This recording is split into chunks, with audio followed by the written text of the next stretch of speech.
listening to Unpause Your Life with Dr. Cali Estes and Master Coach Jenny Fontana, founders of the Life Coach Method. Each one of our uplifting and deep dive episodes is geared to help you tackle the things that hold you back from having the most magnificent life you deserve. Sit back, relax, and prepare to be coached.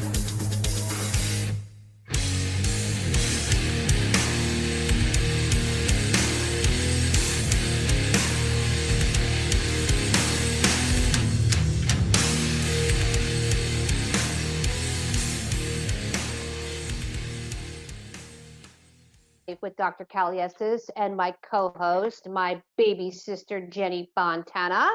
Hey, hey. Today, we have a great topic. We are going to talk about trading time for money. Sometimes you do it and you don't even realize you're actually doing it. And then there are other times you pre-plan it, but if you actually added up all the time you spent, the amount of money you spent would be what? Redonkulous. I like that word. I learned that word. So we're going to talk about trading time for money. Jenny, tell us about what you think trading time for money means.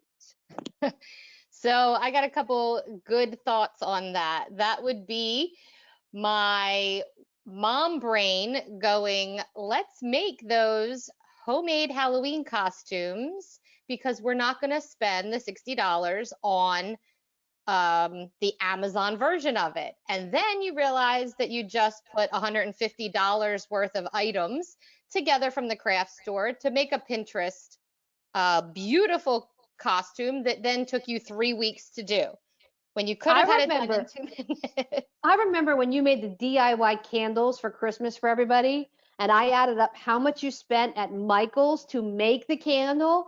And I was like, my Lord, I could have bought 7 of these at Walmart. Well, not 7, that's exaggerating. Probably 3 at Walmart. Plus your hours, plus your time. I remember that. And I think that's when you sent me the meme that said, oh, yay, I just spent $90 on the materials to DIY something I didn't want to pay $10 for. Exactly. That is totally exactly right. And I did this the other day. I went to mail one of those prepaid postal things that are like $8.95. You could fit as much as you can in the box or the bag. So next to my gym is one of those little postal mate stores, which really it takes UPS, takes FedEx, takes everybody. So I went in and I'm used to paying like $8, for this thing. And he said it was $13.95. And I'm going, well, why is there a $5 upcharge? He says, well, we're a third party franchise, blah, blah, blah. I'm thinking, wow, that's almost like 50%. That's like 40% of what I'm paying. So I didn't want to pay it. So I got pissed off. I'm like, you're not getting my $5. So I get in the car. I drove to the postal, which was 2 miles away, parked, walked in, and stood in a line for 45 minutes to save $5. And halfway through the line, I'm like, I get paid a lot of money per hour. I just wasted an entire hour that I could be working, making money, standing here to save $5 and pulling my hair out. Because we all know the post office makes you want to pull your hair out and stab yourself in the eyeball with a fork. So I saved my $5, but I traded my time for my money and my sanity having to be in that line in the dirty post office. So that's what trading time for money means. How often do you think people do that and don't realize it? Well, it's so easy to see how often it happens in both our worlds. Like you just said, you make a lot of money per hour. You are a very productive person. You have a lot of things on your plate.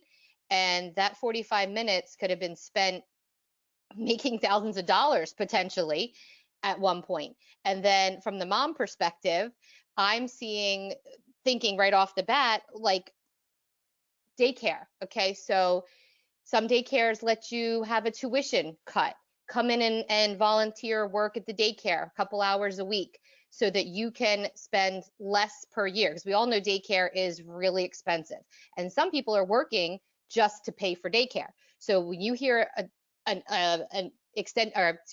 tuition reimbursement or less of that particular tuition, you're going to take it because you're thinking more money in my pocket. When in fact, You could be spending it being a lot more productive, working on your business that you want, that you can't think about because you're spending it with the 3-year-olds in the daycare, room, Right. trying to save that extra $100 a week, or a couple $100 a month, or whatever it is, and not Isn't seeing the potential of what you could be doing. isn't that big with private schools? That like they give you a tuition reimbursement or tuition break, and then you have to go volunteer, and you have to, you know, get on the bus Yeah. with all these kids, and then you have to get in the classroom, and then it's not just a little bit of time, it gets excessive, doesn't it? That absolutely can be true. I mean, there's plenty of different things that people are thinking, if I just put my time out there because I'm not losing money, I'm actually, saving money, but at the expense of what? But their time is the most precious thing that you can give someone, and you're giving it away for maybe saving a couple bucks. In your case, it was saving five and change, in Yeah, and I'll give you another example because I play in the executive market. I don't have kids. I like to make money, build companies, travel around the world, blah blah blah. But I have trouble getting a housekeeper because I'm one of those people who's like, well, my house is dirty. If I hire a housekeeper, I got to clean it so the housekeeper can come to the clean house, because which you don't want them negates, to see. right. And that negates the whole purpose of having the housekeeper who knows my house is dirty anyway, because that's her job. Mhm. So I spend hours cleaning. Like, for example, if I'm going to clean the kitchen, I am the slowest person in the kitchen you have ever met cleaning pots and pans. And I get distracted and stuff is everywhere. My husband can do it in 15 minutes. It takes me 2 hours to get the level of clean he does. And I hate it the whole time. So I could do something more productive with my time where I'm actually enjoying it and hire someone to do that at a lower rate. And that's the executive business 101, where we take, in business, we say, hire people to do what you can't do. I'm a big proponent of that. If I can't do it, I will hire someone who can do it better than me. That's how your business grows. But a lot of people don't apply that to life. If we applied the business concept to our life and said, hire people to do what you can't do and do what you do best, then you're saving time, you're saving money, and you're enjoying yourself. I mean, you're a nutritional therapist. You make good money per hour versus making costumes that take hours that you could have bought for $60 on Amazon. But you do a great job. I mean, they don't look like Amazon costumes. They look like 5-star, specialty costumes. But for someone like me, it would take me 10 hours to make a costume. I'd prick my finger with the sewing needle. I'd be pissed off. It'd be a disaster. My kids would look awful, and I'd throw it out and go anyway to Amazon. But it's that whole concept of I'm saving money. We're so told in society, you need to save money, put money away for a rainy day. You need to have a future, that we don't stop and say, wait a minute, if I just spent this little extra bit of money now, I would save time and sanity. For me, it's sanity. I can't clean the kitchen. I could. I hate doing laundry. We all know this. I hate cooking. All of the domestic skill takes me twice as long as it does anybody. So I'm a good business person. If I spend time focusing on my business and making money, I can pay that person to make the costumes or make the candles or clean the house. But we don't do that in our lives. Why do you think that is? Well, I think part of it is there's this, for women especially, you're supposed to do it all, be it all with a smile on your face. There is not supposed to be a no in our vocabulary. It's like we're conditioned, or we're taught to be able to handle everything and not let anyone else down, and put ourselves, we most of the time put ourselves last. We're not even thinking. So even moms who, even staying at home, they have a mom guilt of, well, I'm here, I should be able to clean the house, I should be able to have the dishes done, I should be able to have the laundry done. But your job is, keeping your children alive all day, and making their life better, and making sure that they have their needs met. And if you're able to have someone come in and help you and take that off of you so you can be a better mom, or insert business CEO, insert, professional, whatever position it is, why not? Why are we meant to feel that way? Number one.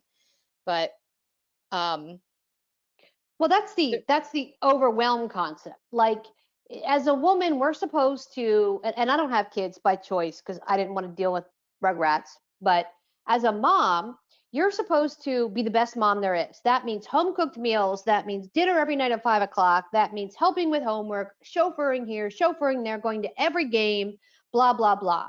If they're a cheerleader, you should know all their dances and dance in this dance. There's this unrealistic expectation. Then you should also make money because my goodness, being a mom is really not a great job, right? It's a lot of hard work. Then you're supposed to have a job to bring money into the house. If you're not bringing money in, you're not successful. So then you see moms doing side hustles. They're selling Juice Plus, they're selling Tupperware, they're selling Melaleuca, the oils, the essential oils. Every mom on the planet, oh my God, you got to buy oils for me. Like, okay. I don't need any more oils. I have enough oils to last me a lifetime. So there's always something they're trying to make money with.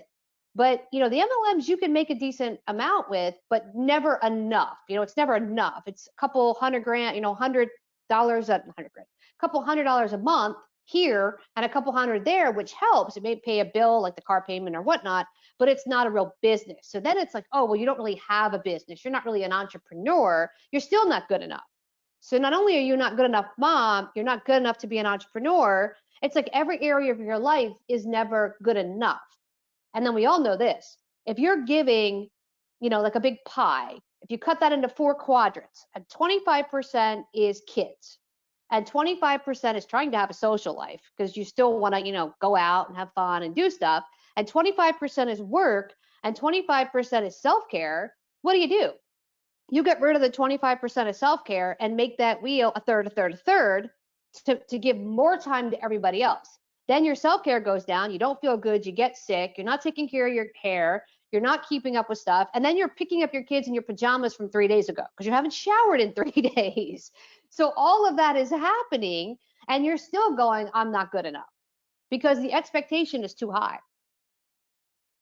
Agreed. And I don't know why we set that unrealistic goal on ourselves. And you know what? If you feel completely 100% whole being a stay-at-home mom, which being a mom is literally the hardest job there ever was created, that is fan-freaking-tastic.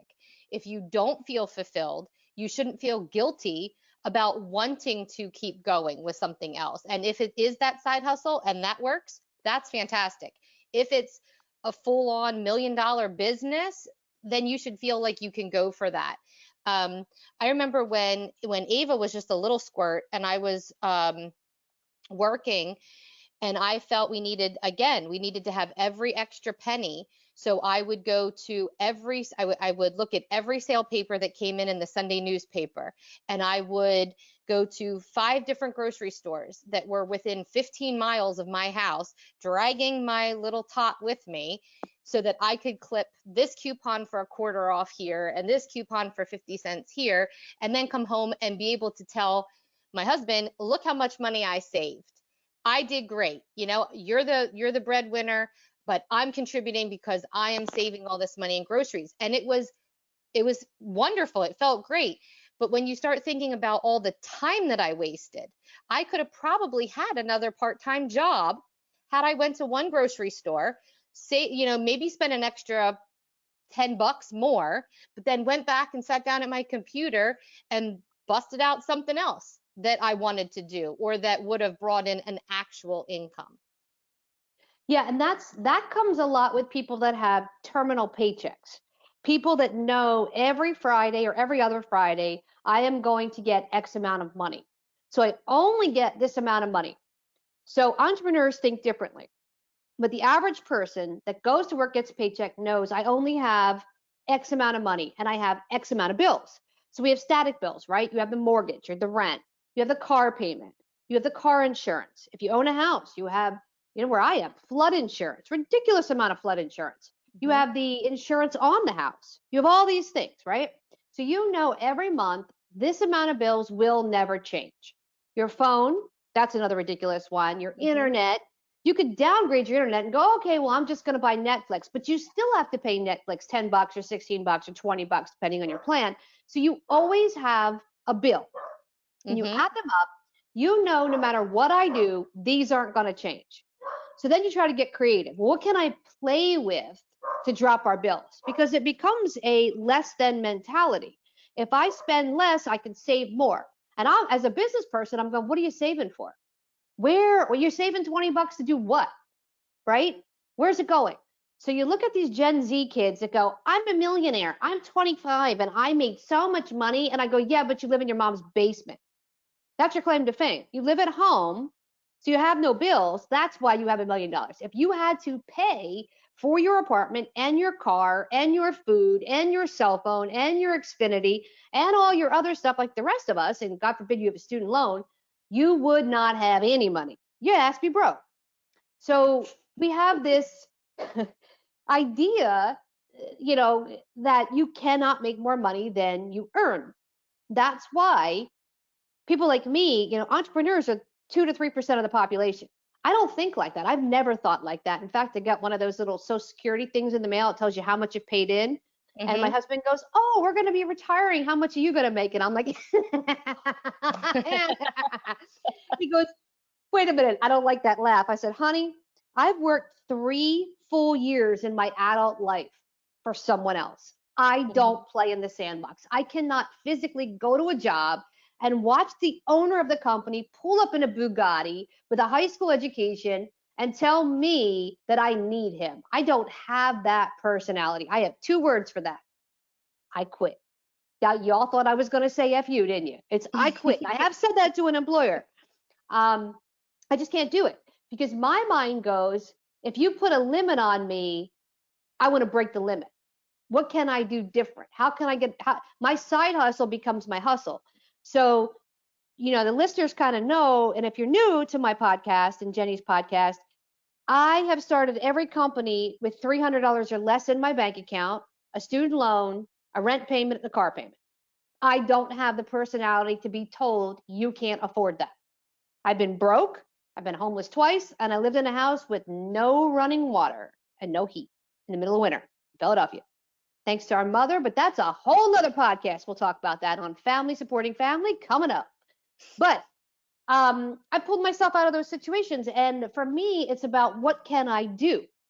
So trading time for money becomes such a big part of entrepreneurship. And how can you make money? How can you be happy making money? And the question is, how much do you need to make? That's the next thing. Because people say if I had $1 million, I'd be happy. Have you ever had $1 million, Jenny? Not at all, ever. I've had 2 companies that have made millions of dollars. I've had $1 million for all intents and purposes. Have you ever had 20 grand in your bank account that just was expendable money? Yes, but not able to actually spend it. So it's not expendable. Why were you not able to spend it? It's sitting there, you could spend it. Why couldn't you spend it? Because it's going towards a big something, house or, you know, car, or it's meant for something. It's not just play money. Okay.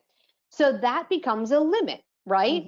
That 20 grand coming in has to go towards a house payment or the down payment on a house or buying an RV or buying something you need. Tuition. Oh, for God's sakes, have you seen tuition prices? You have 2 girls in private school.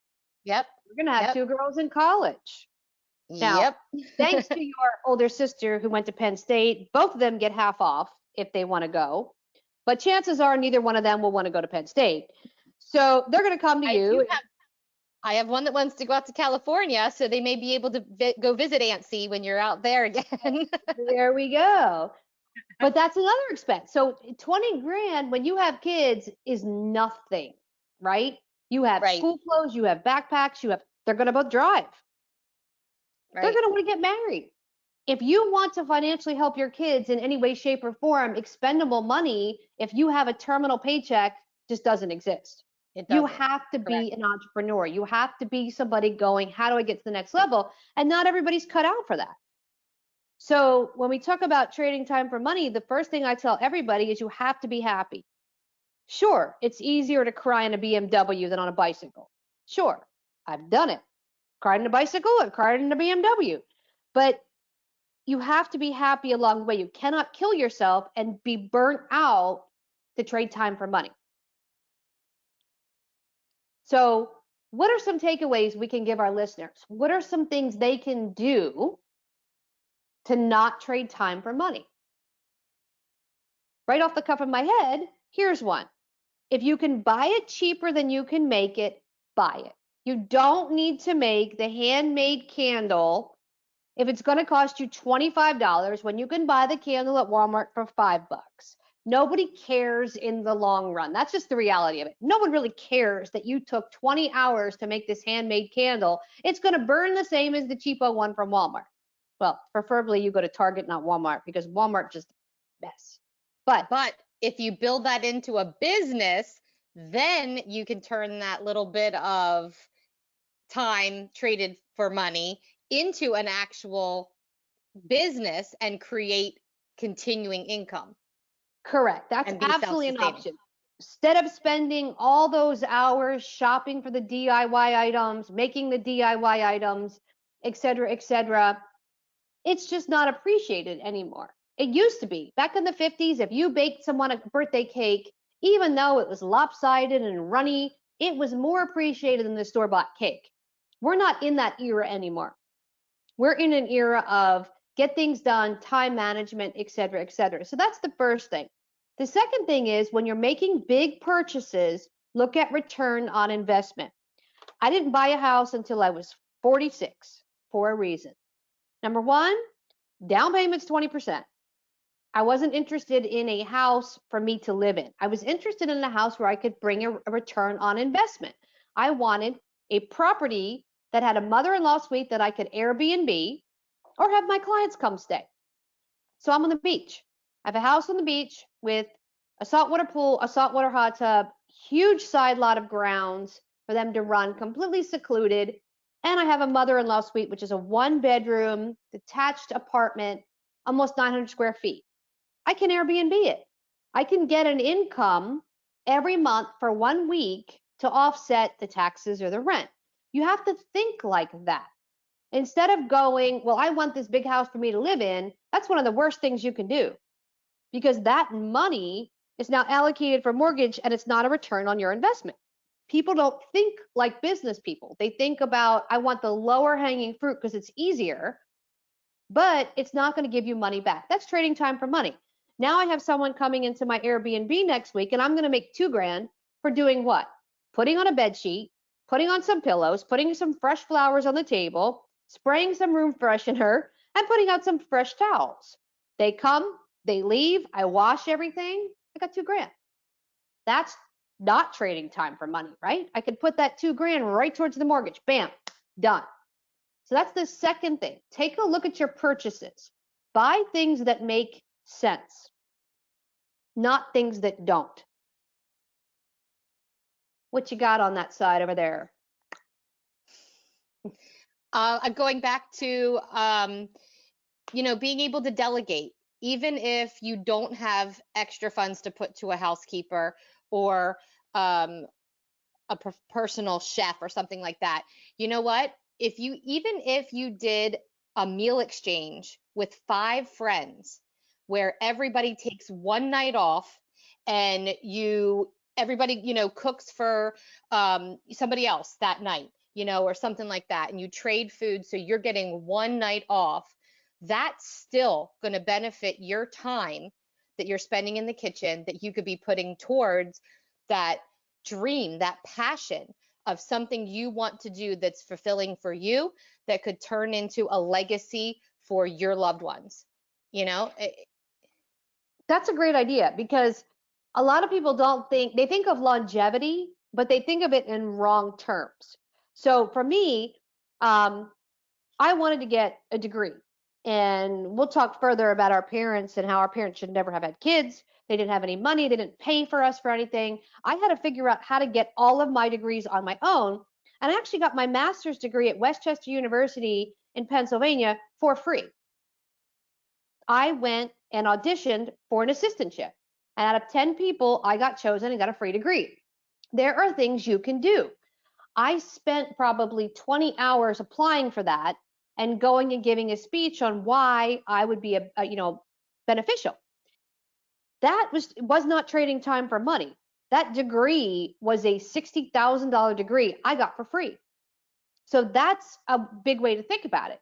That freed me up to be able to do so many different things and not have that additional amount of money over my head.